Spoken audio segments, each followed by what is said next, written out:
Hello friend, मैं सुधा मिश्रा, मेरे YouTube channel में आप लोग का स्वागत है। आज मैं एक नाची गीत लेके आई हूँ। आप लोगों को कैसा लगा? अच्छा लगा तो लाइक करिए, सब्सक्राइब करिए और शेयर करिए, कमेंट करके बताइएगा कैसा लगा आपको। बुढ़ऊ के बूढ़ा हेरा गैली हो, दिया ना लेके खोज। बुढ़ऊ के बूढ़ा हेरा गैली हो, दिया ना लेके खोज। जय दिया लेके खोजे, दिया ना लेके खोजे, दी के खोजे, दिया ना लेके खोजे। बुढ़ऊ के बूढ़ा हेरा लिहो, दिया ना लेके खोज।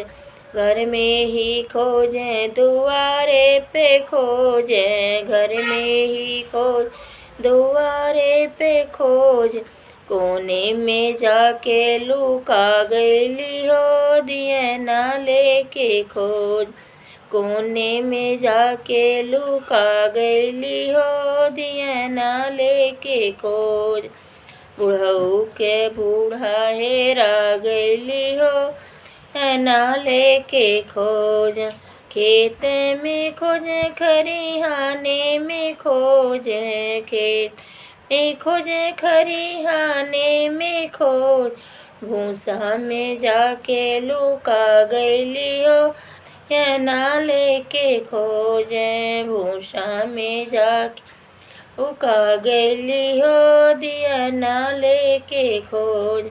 बुढ़ऊ के बूढ़ा हेरा गईली हो, ना लेके खोज।